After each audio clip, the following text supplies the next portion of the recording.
नमस्कार साथियों। ये हमारा एक निकाई कंपनी का पोर्टेबल एयर कंडीशन है जो 1.25 टन का है। और इस मशीन के बारे में हम देखेंगे कि इस मशीन में ऐसा क्या क्या है जो एक स्प्लिट एसी के अंदर या विंडो एसी के अंदर होता है। इसके अंदर कंप्रेसर भी है, इवोपरेटर भी है, कंडेंसर भी है। ठीक है। और इसमें वाटर ट्रे के लिए ड्रेनेज भी है। ठीक है, तो आइए हम इस मशीन में देखेंगे कि इसके अंदर है क्या क्या। ठीक है, तो चलिए इसको हम पहले इसका पहले मॉडल नंबर हम चेक करते हैं। एसी के जब हम पीछे आते हैं, यानी इस विंडो मतलब इस पोर्टेबल एयर कंडीशन के पीछे आते हैं, तो यहाँ पे हमारा एक स्टिकर दिया हुआ। स्टिकर में ऑलरेडी मेंशन किया हुआ निकाई कंपनी का है पोर्टेबल एयर कंडीशन। ठीक है, जिसका मॉडल नंबर है NPAC 1010 के। ठीक है, और इसकी ऑलरेडी कैपेसिटी दिया हुआ, कूलिंग कैपेसिटी 9000 BTU के आसपास दिया हुआ। ठीक है, रेटेड इनपुट दिया हुआ 4.5 के आसपास। पावर इनपुट दिया है 980 वाट। ठीक है, मैक्सिमम इनपुट करंट दिया हुआ 5.6 के आसपास दिया हुआ है। और नीचे इसमें देख सकते हैं, इसमें कौन सा गैस है इसको हम दिखाने का प्रयास करेंगे। इसमें देख सकते हैं यहाँ पे ऑलरेडी मेंशन किया हुआ है R22, जिसमें 340 ग्राम के आसपास ही हमारा आता है, और ये मेड इन चाइना का है। ठीक है, R22 नंबर का गैस है इसमें। तो चलिए पहले हम इसका साइड का बॉडी खोलते हैं कि इसके अंदर क्या क्या है। और ठीक है, देखिए जब एसी के हम फ्रंट साइड में आते हैं, जब सामने से आएंगे तो सामने से हमारा एक राइट साइड में एक कवर दिया हुआ, मतलब इसका एक फाइबर कवर दिया हुआ जिसमें 6 स्क्रू दिया हुआ। ठीक है, एक स्क्रू यहाँ पे है, एक यहाँ नीचे है, और एक स्क्रू यहाँ पे है, एक स्क्रू यहाँ पे है। और दो स्क्रू कहाँ दिया है, देखिए ये जो मतलब कैरी करने के लिए जो जगह बनाया हुआ हैंड का, इसके अंदर दो स्क्रू दिया हुआ है। तो इन चारों स्क्रू को जब खोल देंगे तो फिर ये कैसे निकलेगा, देखिए इसको जब हम नीचे दबाएंगे, हल्का से नीचे दबाएंगे तो ये निकल जाएगा। ठीक है, और ये जैसे हमारा निकलता है साइड से, ये देख सकते हैं इधर साइड में कंप्रेसर दिया हुआ। ये है इसका रोटरी कंप्रेसर, और ये एक तरफ से देखा जाए तो कंप्रेसर के बच्चे जैसे दिख रहा है, वो छोटा सा कंप्रेसर है। ठीक है, इसमें 3 स्क्रू बेस है, और यहाँ पे टर्मिनल है कंप्रेसर का, और टर्मिनल के बगल में ही ओवरलोड लगा हुआ है। यानी इसमें देख सकते हो दो टर्मिनल का जगह दिख रहा है, एक ये है और एक ये है। ये जो है आपका ओवरलोड प्रोटेक्टर है, और ये टर्मिनल है। इस कंप्रेसर में एक्सटर्नल ओवरलोड प्रोटेक्टर दिया हुआ है। अधिकतर हम लोग स्प्लिट एसी और विंडो एसी का जो रोटरी कंप्रेसर होता है, उसके हम कंप्रेसर देखते हैं तो उसमें सिर्फ 3 ही पॉइंट होता है कंप्रेसर पर पावर के लिए। इसमें 3 के साथ साथ एक और एक्स्ट्रा दिया हुआ है, वो हमारा ओवरलोड प्रोटेक्टर का है। ठीक है, उस जो दूसरा कंप्रेसर होता है उसमें इंटरनल होता है, इसमें एक्सटर्नल ओवरलोड प्रोटेक्टर है।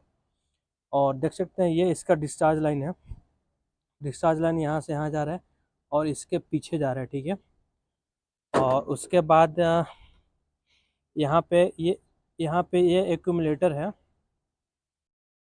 अभी देखिए अधिकतर रोटरी कंप्रेसर में आप एक मफलर देखते हैं, साइड में एक छोटा सा सिलेंडर होता है। वो सिलेंडर इसमें यहाँ पे दिया हुआ है, यहाँ से बेंड होके आ रहा है, देख सकते हैं ये बेंड होके आ रहा है। और ये हमारा एक्यूमुलेटर दिया हुआ है इसमें। इसमें है क्या, देखिए ये जो डिस्चार्ज लाइन है ये जा रहा है इस कंडेंसर में, इसके पीछे कंडेंसर दिया हुआ। कंडेंसर से जो हमारा गैस आउट हो रहा है, ये कैपिलरी के माध्यम से, ये कैपिलरी हमारा कैपिलरी के माध्यम से ये ऊपर दिया हुआ इवोपरेटर है, जिसको कूलिंग कॉइल बोलते हैं। ठीक है, ये कूलिंग कॉइल में इस कैपिलरी के माध्यम से यहाँ पे इन हो रहा है, और यहाँ से आउट होके यहाँ पे जा रहा है कंप्रेसर के एक्यूमुलेटर में। कंप्रेसर के एक्यूमुलेटर के बाद हमारा कंप्रेसर में इन हो रहा है। अक्सर हम लोगों ने देखा होगा कि विंडो एसी में एक ही मोटर होता है और उसके दो फैन होते हैं, एक तरफ ब्लोअर साइड होता है, एक तरफ से कंडेंसर फैन होता है। ठीक है, लेकिन इसमें क्या है, इसमें थोड़ा डिफरेंट है। जब हम ऊपर टॉप से देखेंगे तो ये हमारा इवोपरेटर यानी कूलिंग कोयल है, तो इसके पीछे हमारा एक यहाँ मोटर लगा हुआ है, देख सकते हैं यहाँ पे ध्यान से देखेंगे तो यहाँ अंदर एक मोटर लगा हुआ है। ठीक है, ये मोटर है हमारा। तो ये कूलिंग कोयल का यानी इवोपरेटर मोटर है। ठीक है, और इस मतलब इस बॉक्स के अंदर एक तरफ से ये फोम का है, हार्ड वाला फोम है, इसके अंदर ही हमारा मोटर है। ठीक है, वो इसके अंदर सर्कुलेट होता है, तो हवा इधर से खींचता है और ऊपर फेंकता है। तो ये हमारा कूलिंग कॉइल हो गया, ठीक है। नीचे हमारा कंप्रेसर सेक्शन हो गया, ठीक है। तो इसमें देखिए हम कूलिंग एयर कहाँ से फेंकता है इसको हम बताने का प्रयास करेंगे। अभी देखिए मैंने इसका राइट साइड का कवर खोला था, जो हमने अभी आपको बताया यहाँ पे। और जब हम इसके लेफ़्ट साइड में आते हैं तो लेफ़्ट साइड में सेम ऐसे ही 6 स्क्रू वाला एक हमारा फाइबर कवर है, जिसको हम नीचे दाबेंगे तो वो बाहर निकल जाएगा, ठीक है। और यहाँ पे जो दिखेगा आपको एक कॉइल दिखेगा, ये कौन सा कॉइल है, ये कंडेंसर कॉइल है। और देख सकते हैं कितना मतलब भर गया है, पूरा ब्लॉकेज है, ठीक है। मुझे लगता है कि जब से ख़रीदा है किसी ने उसको साफ़ नहीं किया है, तो इसको हम अच्छे से ब्रश से साफ़ करेंगे। ये कंडेंसर कॉइल है।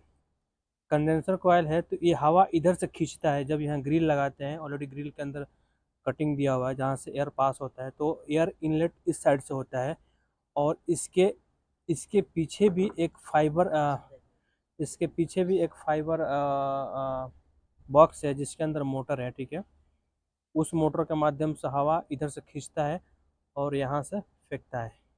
कंडेंसर में आपको पता होगा एक तरफ से खींचता है, एक तरफ से फेंकता है। तो ये इनलेट एयर है और ये आउटलेट है, ये कंडेंसर का ऑप्शन है, ठीक है।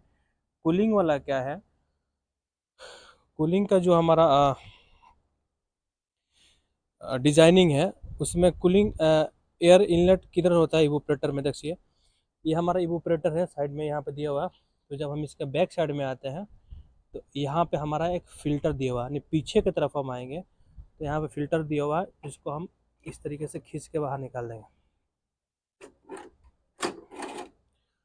तो ये हमारा एक फ़िल्टर है। और यहाँ पे भी देखेंगे कि एक कॉइल है, ये इवोपरेटर कॉइल है। तो यहाँ से एयर इन होता है इवोपरेटर में और आउट होता है यहाँ से। ये आउटलेट है और ये एयर इनलेट है इवोपरेटर में। और कंडेंसर में क्या है, कंडेंसर में ये एयर इनलेट है और ये एयर आउटलेट है, ठीक है। अभी देखिए साथियों, कंप्रेसर के साइड का जो हमारा ये कवर है हमने खोलने के बाद, और कंडेंसर के साइड पे हमने ये कवर खोल दिया था, ठीक है। अब हमको बैक साइड में जो इवोपरेटर सेक्शन है इधर का हमको कवर खोलना है, क्योंकि यहाँ पे भी हमारा जो इवोपरेटर कॉइल है, कूलिंग कॉइल है। तो चलिए हम फिल्टर क्लीन कर सकते हैं, कोई दिक्कत नहीं, फिल्टर निकाल के आसानी से क्लीन कर सकते हैं। बट कॉइल के अंदर जो डस्ट होता है उसको कैसे निकालेंगे ये चीज़ दिखाने का प्रयास करूँगा। देखिए यहाँ पे दो स्क्रू, एक स्क्रू यहाँ पे, एक स्क्रू यहाँ पे, ठीक है। इसको हम खोल के बाहर निकालेंगे।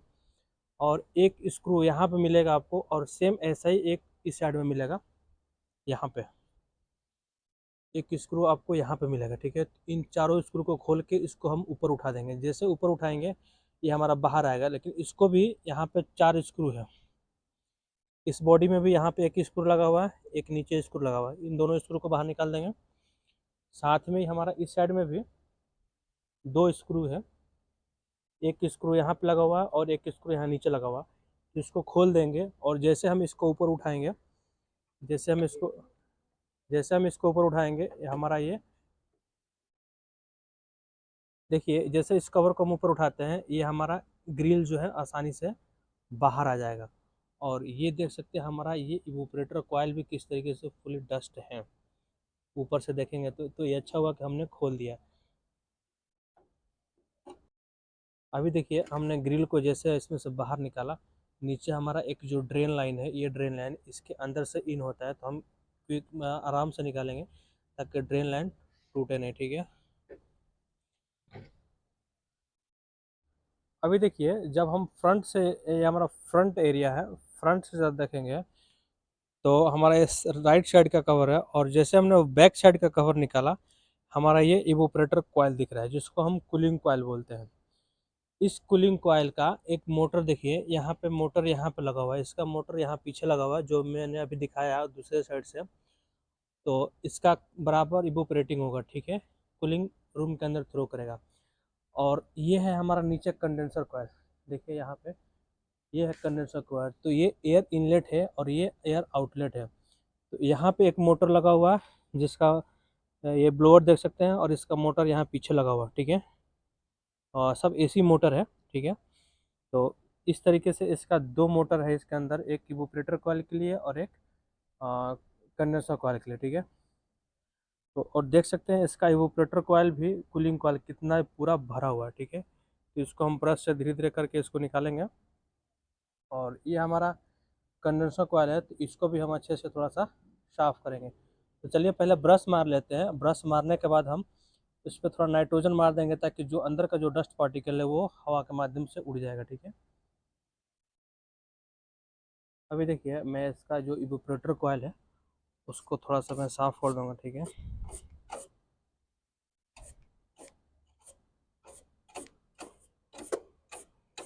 मैं तो ऐसे ही इसको लगाने जा रहा था, बट थोड़ा सा जब डस्ट देखा तो मैं सोचा कि इस पर थोड़ा सा डिटेल बना लेता हूँ।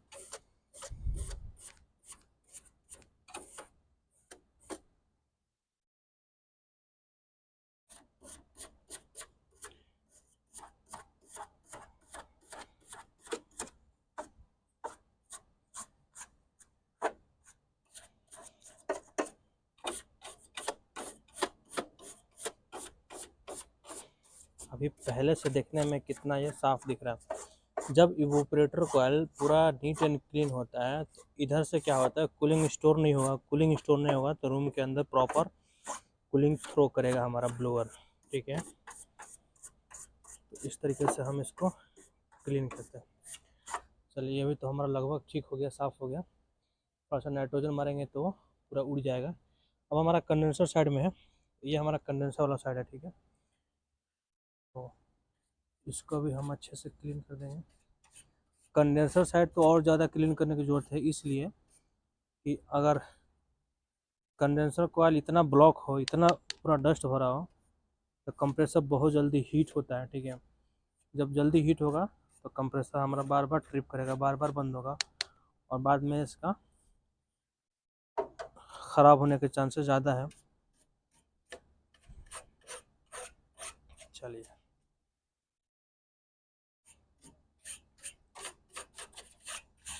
अभी देखिए ऐसे घुमाने पे थोड़ा सा डस्ट निकल रहा है, तो मैं इस पर नाइट्रोजन मारूंगा तो ये पूरा हवा में उड़ जाएगा, ठीक है। इस तरीके से हमने कंडेंसर कॉइल को और इवोपरेटर कॉइल को अच्छे से हमने क्लीन कर दिया, और ये देखने में मशीन हमारा बिल्कुल साफ़ दिख रहा है अभी। अब देखिए इसमें क्या है कि ये जो वाटर ट्रे है, सॉरी, ये नीचे जो वाटर ट्रे यहाँ पे दिया हुआ है, यहाँ ड्रेनेज है। इसमें है, यहाँ पे देख सकते हैं, यहाँ पे कैसेट एसी के अंदर जैसे ऑलरेडी फ्लोट वाल लगा होता है, ठीक है, वैसे यहाँ पे फ्लोट वाल लगा हुआ है, देख सकते हैं। ये हमारा फ्लोट वाल लगा हुआ है यहाँ पे। अभी देखिए इसके कूलिंग प्रोसेस को फिर से हम एक बार समझने का प्रयास करते हैं कि इसका कूलिंग प्रोसेस कैसे काम करता है। ये हमारा सप्लाई हमारा पावर सप्लाई है, ठीक है।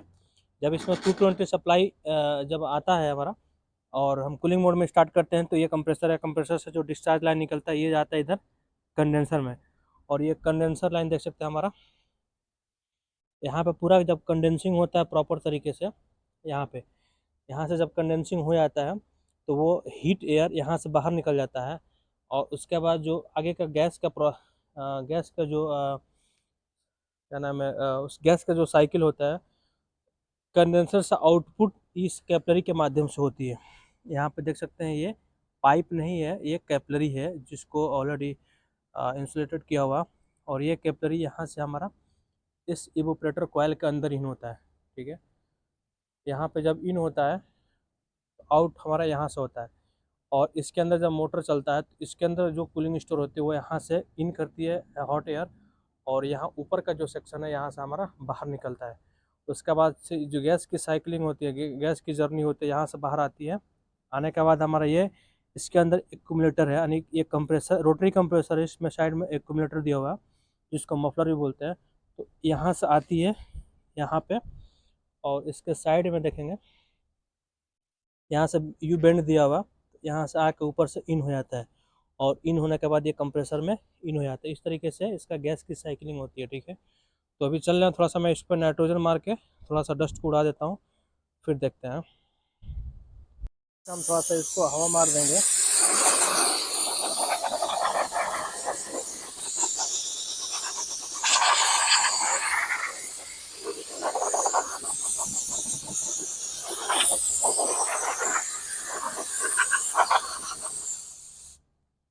चलिए इधर से तो पूरा डस्ट हमारा उड़ गया ऊपर। अब चलते हैं कंडेंसर वाला साइड से थोड़ा सा मारेंगे। इवोपरेटर सेक्शन है, सॉरी कंडेंसर वाला सेक्शन है। मैं इधर से नाइट्रोजन मारूंगा, ठीक है।